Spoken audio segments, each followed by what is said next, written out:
Hello dear students, welcome back to my channel physics SPC. Alternating current का एक question, what is the RMS value of alternating current shown in the figure. देखो, इस question को दो method से कर सकते हैं। मेथड वन, सबसे पहले हमें यहाँ पर root mean square value of alternating current in one complete cycle में निकालते हैं बेटा। कंप्लीट साइकिल दैट मीन्स 0 से t। देखो, यहां तक ये हाफ साइकिल हो गई, ये पॉजिटिव हाफ साइकिल, ये नेगेटिव हाफ साइकिल, तो यहां पे कंप्लीट हो गई एक साइकिल। ठीक है, एक साइकिल इस जगह पे कंप्लीट हो गई है, तो वन कंप्लीट साइकिल के लिए करना है root mean square value of AC in one complete cycle. तो इसका फॉर्मूला होता है IRMS। इसको उल्टा रीड करते हैं, पहले ऑल्टरनेटिंग करंट का स्क्वायर करिए, यहाँ से शुरू करिए।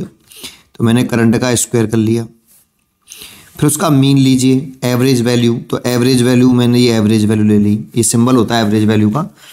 ऐसे लिख सकते हो, कुछ बच्चे ऐसे भी लिखते हैं आई स्क्वायर का बार, ये भी सिंबल है एवरेज वैल्यू का, ये भी सिंबल है एवरेज वैल्यू का। ऐसे लिख लो, ऐसे लिख लो, एक ही बात है। रूट ले लो फिर उसका, तो ये रूट ले लो, लेकिन कंप्लीट साइकिल में लेना है, ठीक है नहीं ऐसे। अब इस एक तो ये वैल्यू हो गई फर्स्ट फॉर्मूला, और दूसरा नाउ कि करंट की एवरेज वैल्यू निकालनी होती है। ये एवरेज का सिंबल है, average value, average value of I square बेटा। ठीक है, इसकी एवरेज वैल्यू निकालनी हो तो फॉर्मूला होता है इंटीग्रेशन आई square dt upon integration dt। ये फॉर्मूला हमें याद होना चाहिए, लेकिन ये फॉर्मूला तब लगा सकते हैं जब करंट टाइम डिपेंडेंट हो, है ना, या फिर कांस्टेंट हो, है ना, तब लगा सकते हैं। तो एक बार बताइए मेरे को, इसमें वन कंप्लीट साइकिल में निकालना है, तो एक कंप्लीट साइकिल में देखो यहाँ पर टाइम पीरियड दे रखा है t, तो यहाँ पे लिखेंगे 0 से t, और यहाँ पे भी लिखेंगे 0 से t। पहले इसे सॉल्व कर डालता हूँ नीचे वाले को, इंटीग्रेशन, इसको भी ऐसे रहने देता हूँ, इसको सॉल्व करता हूँ। dt का इंटीग्रेशन क्या होता है t, और लिमिट है उसकी 0 से t, तो ले सकते हैं t माइनस के 0 दैट मीन्स t। तो नीचे तो t आ गया।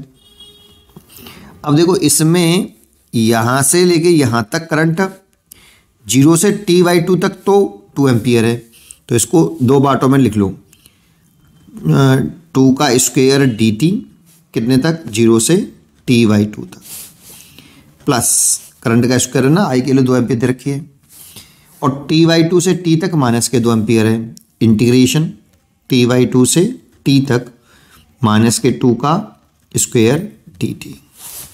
आप इसको ऐसे ले सकते हो, 0 से t लिमिट है, तो 0 से t/2 तक तो 2 एम्पियर करंट थी, और t/2 से t तक माइनस के 2 एम्पियर करंट थी, तो ऐसे लिख लीजिए। नीचे तो ये चला रहा है जो चला रहा है, इसमें से इसके इंटीग्रेशन करेंगे तो 4 हो गया ये, तो 4, और dt का इंटीग्रेशन क्या होता है t, तो dt का इंटीग्रेशन करो 2, तो ये वाला बाहर आ जाएगा, तो dt का इंटीग्रेशन t, और लिमिट हो गई 0 से t/2।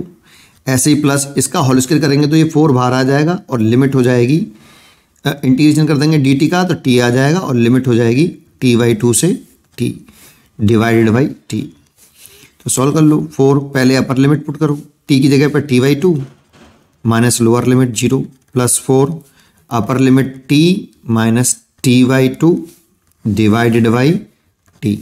इसे और सॉल्व करो तो ये हो गया 4t डिवाइडेड बाई 2, और t में से t/2 को उठाएंगे तो t/2 बचेगा, तो ये भी 4t/2 डिवाइडेड बाई t। तो देखो, आप इन दोनों को ऐड करोगे तो 2t और 2t 4t हो गया, ये डिवाइडेड बाई t, t से t कैंसिल हो गया, दैट मीन्स 4। ये करंट की एवरेज स्क्वायर की एवरेज वैल्यू आ रही है, अभी निकालनी हमें रूट मीन स्क्वायर, इसीलिए IRMS निकालें, तो रूट के अंदर आई स्क्वायर की एवरेज वैल्यू, तो ये रूट के अंदर 4, तो ये आ गया आपका 2 एम्पियर। एक आंसर, एक तरीका तो ये है फर्स्ट मेथड। इसी को करने का जो सेकंड मेथड है उसको देखते हैं, इसको करने का दूसरा तरीका क्या है। सेकंड तरीका ऐसा समझें, सेकंड मेथड, जब ग्राफ इस तरह से दे रखा हो, कांस्टेंट वैल्यूज हो करंट की, देख रहा है पीक वैल्यूज कांस्टेंट हैं, तो इसमें एक तरीका ये होता है कि आप IRMS हमसे पूछ रहा है तो रूट के अंदर आई स्क्वायर की एवरेज वैल्यू, तो रूट के अंदर आई स्क्वायर की एवरेज वैल्यू लो तो 2 का स्क्वायर कर लो, है ना, प्लस माइनस के 2 का स्क्वायर कर लो, 2 का स्क्वायर और ये माइनस के 2 का स्क्वायर, डिवाइडेड बाई केवल कंप्लीट साइकिल तक करना, डिवाइडेड बाई कितना आपका 2।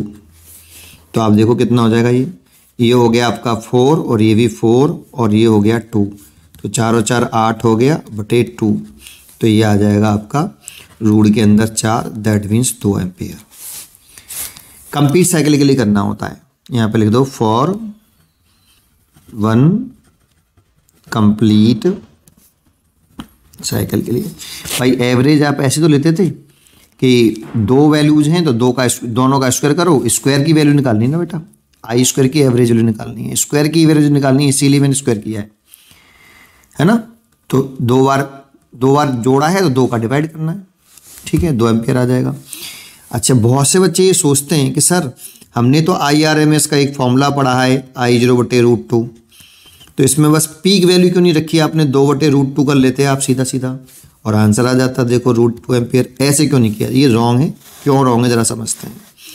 क्योंकि ये जो फॉर्मूला है ये इस इक्वेशन के लिए वैलिड होता है जब I बराबर क्या होता है I0 sin ωt, ये तभी इसका जब हम IRMS निकालते हैं इस करंट का तब आता है I0/√2। और इसका जो ग्राफ बनता है वो कुछ इस तरह से बनता है बेटा, साइनोसोडल होता है टाइम के साथ करंट का, इस तरीके से। इसमें एक का कंप्लीट साइकिल ये है, यहाँ 0 T/2 टाइम होता है और यहाँ पे 0। इस पूरे ग्राफ का अगर हम इस ग्राफ के लिए ये करंट, इस ग्राफ के लिए साइनोसोडल ग्राफ की इक्वेशन है ये वाली, इस ग्राफ के लिए अगर हम पूरे साइकिल में 0 से T तक IRMS निकालते हैं तब ये सॉल्व होकर आता है। इसका डेरिवेशन भी होता है, ये तब लगाना होता है जब इक्वेशन ये हो, तभी वैलिड होता है, अदरवाइज ये वैलिड नहीं होता। इसमें ऐसा ग्राफ कहाँ है बेटा, साइनोसोडल है ना, इसीलिए इसमें ये वाला क्वेश्चन सॉल्व इस तरह से मत करना, नहीं गलत हो जाएगा आपका। ठीक है, पढ़ते रहिए और खुश रहिए।